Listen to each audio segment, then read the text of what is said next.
संघे शक्ति कलय युगे, यानी इस कलयुग में संघ में ही शक्ति है। जय जिनेन्द्र। आइए आपको ले चलते हैं श्री श्वेतांबर स्थानकवासी जैन संस्था की गौरवशाली इतिहास की कुछ यादों में। संस्था में आप सबसे पहले किससे मिले? सुशील कुमार जी, चंपालाल जी संचित, चांदमल जी साहब बुरड़, हम अपने आप से जुड़े। डॉक्टर साहब से, रेखा जी चांदमल जी बुरड़ से मिले। महेंद्र जी आंचलिया और रजनीकांत जी चपलो। जितेंद्र सिंह जी साहब कोठारी, रजनीकांत जी साहब चपलोत और सुशील जी सेन। महेंद्र जी आंचलिया भाई साहब और भाभी जी। रमेश जी और शील जी। महेंद्र जी आंचलिया अंकल और कोठारी अंकल। चांदमल जी बुरड़, चांदमल जी बुरड़ से। सुधीर जैन, सुरेंद्र जी कांच वाले, श्री सुशील कुमार जी जैन। चांदमल जी बुरड़ से, खपचंद जी चौड़िया से, डॉक्टर जितेंद्र कोठारी। सुशील जी जैन साहब। तो उन स्वाध्यायों को देख करके स्वर्गीय श्री रजनीकांत जी साहब चपलौत। आप कौन से साल में संस्था से जुड़े? 2007, 1999, 1999, 1998 में, 2023, 98 2001 से 2003-04 में, 2010 और 11 के मध्य 2002-3 में, 2011, सन 2002। जब से बनी तब से 98, 2009, 1999, 2022 सन 2013, संस्था का स्थापना नहीं हुआ था, उससे पहले अप्रैल सन 2013 में, 2007 में, 2006। इस संस्था की कुछ यादगार लम्हे और विशेषताएं जो आप हमसे बताना चाहें। अचानक हम दोनों सांगानेर में मिले बाजार। हम दोनों एक दूसरे को जानते भी नहीं थे, धर्म से भी वाकिफ नहीं थे कि कौन किस धर्म का है। वार्ता में बातें निकली और उस चीज़ के अंदर ये सामने आया कि दोनों एक ही संप्रदाय के, जैन संप्रदाय। उनकी इच्छा हुई और हम पुरानी बस्ती से आए थे तो हमारे वहाँ ये नौकार मंत्र वगैरह चलता था। तो उन्होंने कहा हमें चल जाएगा, यहाँ भी चल जाएगा, तुम चल रहा वहाँ चल जाएगा, तो यहाँ भी चल जाएगा। यहाँ से बात चालू हुई सीतापुर इलाके में। तो यहाँ जितने भी 4-5 घर थे उन लोगों ने मिल करके उन लोगों से कांटेक्ट किया और चांदमल जी साहब ने प्रतापनगर श्योपुर साइड पे जितने भी लोग थे संभावित, उनसे संपर्क किए। और उस वक्त जैन, सिर्फ जैन होना जरूरी था जो मतलब नौकार मंत्र में विश्वास रखता है। उन सब को हम लोग साथ लेकर करके शुरुआत की। देखो जब से था, पहले शुरुआत हुई थी नवकार मंत्र के जाप से। वो घर घर होता था, सब घर घर होता था, तो नेचुरली कंट्रीब्यूशन सभी का था, सभी का घर जानने लग गए। पहली बात तो संस्था को ऊंचाइयां मिली श्री रजनीकांत जी साहब चपलौत। उसके पहले हम आध्यात्मिक रूप से बहुत आगे नहीं बढ़े थे, ओनली जाप तक सीमित थे।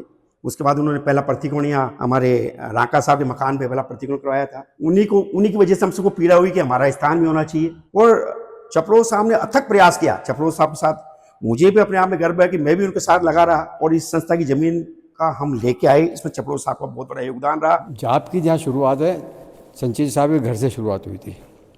और इस संस्था का इतना बढ़िया रिकॉर्ड रहा है अब तक का कि कहीं भी किसी संस्था का नहीं रहा होगा इतना।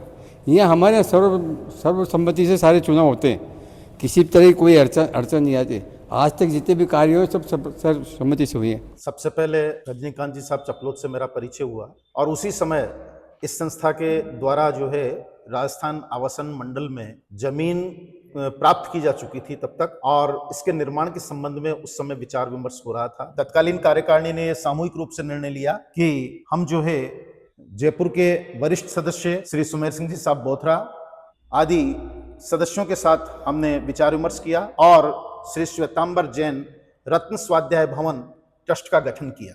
ट्रस्ट के साथ मिलकर के इस भवन का निर्माण करवाया। बीच में थोड़ी सी गुरुदेव का चातुर्मासी यहाँ महावीर नगर में घोषित हो गया था, तब थोड़े से हम हड़बड़ाए थे कि भाई अब पैसा कहाँ से मिलेगा। पहले तो इन पार्टियों के पास जाते थे तो इनसे पैसा मिल जाता तो हम ये काम करवा लेते थे। अब क्या करें, तो हम सारे लेंगे थे। फिर चातुर्मास के दरमियान ही फिर विनोद जी लोढ़ा और सुशील जी की बात हुई। सुशील जी से कहा उन्होंने कि भाई कितना बढ़ गया अपना स्थान, तुम्हारा कहीं ना बढ़े हाल। तो वही नहीं हुआ भाई, कुछ नहीं हुआ। क्यों?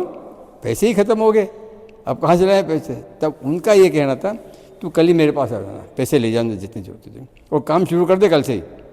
उनका ऐसे सहयोग रहा मेरे को बहुत बड़ा। जो संगठन जब बनता है तो संगठन के बहुत कंगूरे होते हैं, बहुत ऐसे महत्वपूर्ण व्यक्ति होते हैं जिन्होंने अपना खून पसीना बनाकर एक सपना सजोया होता है। तो मैं विशेष रूप से उन सभी जो मार्गदर्शक रहे हैं, चपलौत अंकल है, कोठारी साहब है, आंचलिया अंकल है, उन सबका बहुत जबरदस्त सहयोग इस सब में रहा है। इसकी नींव इस तरह रखी गई है कि ये संस्था कभी साधु संतों से खाली नहीं रहा। ये संस्था में एक लाइब्रेरी और है वो लाइब्रेरी इतनी अच्छे ग्रंथ है उसमें कि कोई आदमी आके यहाँ रिसर्च भी करना चाहे और कोई प्रेरणा लेना चाहे, कोई अध्ययन करना चाहे तो उसके लिए यहाँ सब सामग्री उपलब्ध है। एक छोटे से स्थान में इतनी बड़ी लाइब्रेरी का होना अपने आप एक विशेषता है इसकी। यहाँ जितने भी संप्रदाय हैं, उन संप्रदाय के आचार्य श्री तक यहाँ आए हैं, चाहे वो समता के रामलाल जी महाराज हो या विजयराज जी महाराज हो, रतन वंश के हीरा मुनि यहाँ आए, प्राज्ञ के विजयसन मुनि, शिव मुनि भी, ज्ञान गच्छ के भी साधु संत यहाँ पधारे हैं। तो महिला मंडल का गठन 2013 में रुचिता श्री जी महाराज साहब के सानिध्य में हुआ था।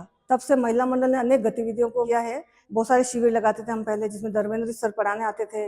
बहुत सारे थोकड़े श्राविका को सिखाए हैं, 25 बोल, लघु दंडक, कर्म ग्रंथ, कर्म प्रकृति। उसके बाद में जैसे हमारा एक कार्यक्रम रहता है हमेशा कि संवत्सरी महापर्व के बाद में जब सामूहिक क्षमा याचना के लिए हम जयपुर में जितने भी संत सती विरासते हैं उनके हम दर्शन करने जाते हैं। बच्चों की क्लासेस भी हर संडे चलती है, उससे बच्चों में शुरू से ही संस्कार, धार्मिक संस्कार दिए जाते हैं। यहाँ पे एक सती जी का संधारा भी सीजा। हमको जैसे पोजीशन आते हैं तो 8 दिन में हमको बहुत धर्म लाभ मिलता है और कुछ करने को मौका मिलता है। तब हमारे संघ में एक दीक्षा का बहुत बड़ा कार्यक्रम हुआ, उसमें सारे महिला मंडल के सदस्य को जो भी काम दिया जाता सब ने मिलजुल कर बहुत अच्छा काम किया।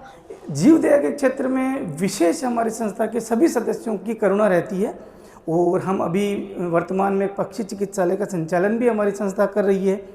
निरंतर लगभग 3 वर्ष इसको पूर्ण होने वाले हैं और बहुत ही मतलब एक सुखद अनुभव है कि हमारे इस पीरियड में पक्षी चिकित्सालय शुरू हुआ तो हमें तो डाउट था कि पक्षी चिकित्सालय कैसे, धन की व्यवस्था कैसे होगी, क्या व्यवस्था, डॉक्टर को तनख्वाह कहाँ से देंगे, ये इनिशियली सवाल तो थे। लेकिन जब से चलाया तब से किसी चीज़ की कमी नहीं है। यहाँ डॉक्टर की, कंपाउंडर की नियमित व्यवस्था है और कबूतर, तोते और कई पक्षी यहाँ आ चुके हैं। एक हफ्ते में करीबन 1 बोरी यहाँ अनाज डलता है। साथ साथ अब हम नियमित रूप से पक्षियों को नुकार मंत्र, जो ज़्यादा बीमार हैं उनको मांगलिक देते हैं। वर्तमान में हमने एक मानव चिकित्सा उपकरण सेवा केंद्र का भी संचालन प्रारंभ किया है। सामाजिक क्षेत्र में भी हमारी संस्था कई कार्यक्रमों में योगदान देती रही है। हम जैसे रक्तदान शिविर का, चिकित्सा शिविर का आयोजन करते रहे हैं। इसके अलावा हम निर्धनों को सर्दियों में हमारा युवा संघ जैसे गर्म कपड़े वगैरह, खाना वगैरह वितरित करने का कार्यक्रम करता है। प्रभात फेरी इस पे निकालते हैं महावीर स्वामी के जन कल्याणक महोत्सव के ऊपर, तो वो एक दर्शनीय क्षण होते हैं, देखने लायक क्षण होते हैं। संस्थाओं के जो विभिन्न कार्यक्रम होते हैं इतने प्रेम और स्नेह से अभिभूत होते हैं कि देखकर बरबस ही दिल खिल उठता है। जब बाबा शांत हुए थे तो जयपुर में हमारा कोई रिश्तेदार भी नहीं था, बट यहाँ पे जो आत्मीयता थी जो समाज के लोगों की प्रति, आचलिया अंकल, कोठारी अंकल, सुशील अंकल, सुनील भैया, इन सब की वजह से मैंने अपनी जॉब छोड़ के एक हिम्मत बढ़ाई कि यहाँ जयपुर आके रहूँ, क्योंकि इस माहौल को पाना मुश्किल था। इस माहौल के लिए मैंने अपने करियर में चेंज करने की कोशिश करी। साधु संतों के सानिध्य में आने के बाद हमने धर्म ध्यान करने पक्का कर लिया मन को कि हमें कुछ ना कुछ तो सीखना ही है।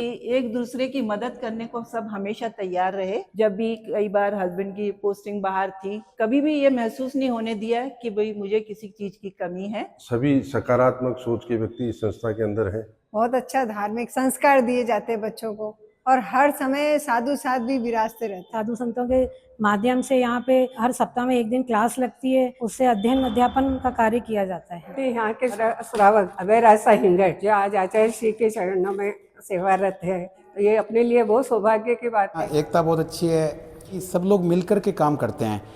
संगठन को मजबूती करने के लिए नए परिवारों को जोड़ा जाता है, ये विशेषता है। सीमित संसाधन होते हुए भी किस तरह से किसी भी कार्य को सफलतापूर्वक किया जा सकता है, वो हमें यहाँ सबसे सीखने को मिलता है। किस तरह से यत्न रख के हम गृहस्थ में रहते हुए भी धर्म कर सकते हैं, ये जाना। और सबसे बड़ी बात यह है कि यहाँ जब नवगाम का जब 25 साल से चल रहा है। जैन धर्म के बारे में मुझे ज्यादा मालूम नहीं था, लेकिन यहाँ आने के बाद मैंने देखा कि सब लोग इतने सरल हैं, कुछ भी पूछो तो बहुत अच्छे से बताते हैं, मन भी लगने लगा। मतलब ये यहाँ पर रहकर कभी ये फील नहीं हुआ कि मैं यहाँ नौकरों सब यहाँ से मेरे साथ अच्छे से रहते हैं, जैसे भाई, कोई भाई मानकर या बेटा मान कर रखते हैं। धर्म का आचरण कैसे होता है ये हमें जानने को मिला। यहाँ पे हमेशा संसतियों का आवागमन रहता है, पूरा उनका गोचरी पानी की सबसे बड़ी पुण्यवानी मुझे ही प्राप्त हुई है। कोई भी काम अपन चालू करते हैं वहाँ पर वो पूरा काम पूरा होने तक पूरे सहयोग के साथ काम करते हैं। ये संघ चाहे कोई भी हो, उसको कितना अपनत्व देता है, कितना मान देता है। एक तो इसमें जो भी किसी तरह का भेदभाव नहीं है, द्वेष नहीं है, ईर्ष्या जलन नहीं है, धर्म को प्रोत्साहित करती है। जय भारत।